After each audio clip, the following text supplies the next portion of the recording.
Many in China believe they have become affluent, perhaps even more so than Western powers. On one hand, the eastern coastal cities boast skyscrapers and lavish public gardens, with sidewalks paved in marble, making the urban landscape far more impressive than the dilapidated scenes found in many Western cities, where trash litters the street. On the other hand, China has begun extensive aid to poor nations in Africa and South America, not only in trillions of dollars in cash assistance, but also by building schools, laying railways, and developing ports, while also bringing in a significant number of African students. This gives the impression that China is wealthy and powerful, with its people well-fed and proud, seemingly able to overshadow the poverty in the West. However, is this truly the case? Do the Chinese people truly prosper? Or is this perceived wealth merely an illusion found only online? In the vast suburbs and rural areas, do the majority of ordinary Chinese people truly prosper? Or is there another China, one where poverty struggles to meet basic needs and a single illness can bankrupt a family? To understand this issue, let's establish a basic concept. I will cut straight to the conclusion. In present-day China, around 3 million wealthy individuals have consumed the entire nation's net worth, leaving the rest of the population in debt, with no wealth to speak of. Let's examine the data. The primary sources are the private wealth research reports published every 2 years by China Merchants Bank and Bain Wealth. China Merchants Bank is the leading bank in retail services in China, and its reports are highly reliable. As of 2022, there were 3.16 million millionaires in China, with a net worth of over 10 million, holding a total investable asset scale of 101 trillion RMB. This mainly refers to cash and quickly liquidable assets such as stocks, funds, and bank wealth management products, excluding hard-to-liquidate assets like cars, real estate, and enterprise fixed assets. In other words, this 101 trillion in investable assets is largely reflected in cash in personal accounts, or in the accounts of bond funds and other companies, or in the scale of bank wealth management products. These 3.16 million super-rich individuals, of course, have no personal debt. Therefore, we can establish a concept of national net worth, which consists of 3 parts. Details first, the net savings of residents, which is the net deposits after resident savings minus loans project. Second, the deposits of non-bank financial institutions, such as securities funds, stock exchanges, and asset management companies, Cook. And third, the scale of bank wealth management products. The sum of these 3 data points is approximately the national net worth. Comparing the net worth of these super rich individuals with the national net worth since 2014 reveals a startling trend. In 2014, the net worth of the super rich accounted for about 61.5% of the national net worth. This proportion quickly rose to over 100% by 2020, meaning that the super-rich, who make up only 0.2% of the total population, have consumed all the net wealth of the nation in the past decade, leaving the remaining 99.8% of the population with only debt. This aligns with our daily experiences, where almost every household, no matter how prosperous they appear, is burdened with mortgages and savings that are insufficient to cover even 2 years of mortgage payment. Therefore, people work tirelessly every day, fearing unemployment, and if they do lose their jobs, they must immediately register as ride-hailing drivers or delivery personnel, working long hours in all weathers, continuing to strive until exhaustion. I must emphasize once again that China's wealth is essentially concentrated in the hands of a very small number of people. And the vast majority of ordinary people have no wealth to speak of, with their only asset being a house that is burdened with hundreds of thousands to millions of dollars in debt, to be repaid over a lifetime. That is all there is to it. With this understanding, let's look at the income situation of Chinese people here.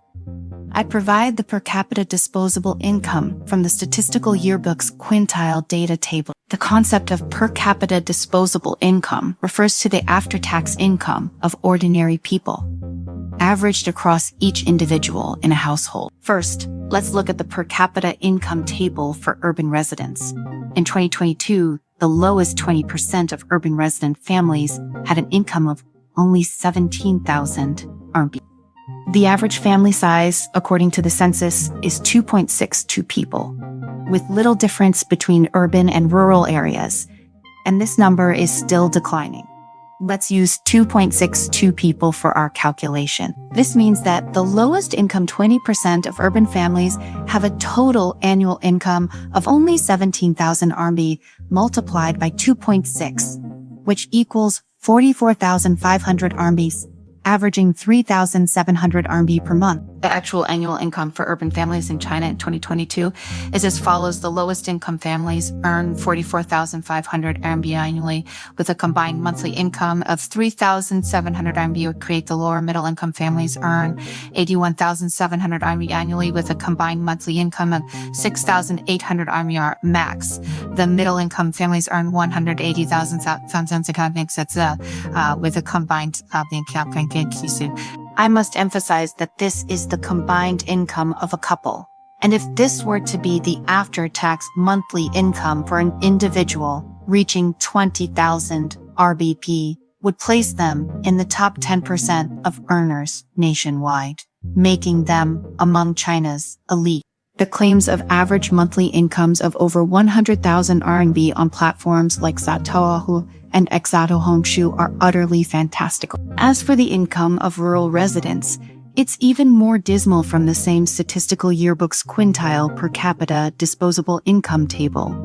In 2022, the lowest 20% of rural families had an annual income of only 5,024 RMB, and even the highest 20% had an annual income of only 46,000 RMB.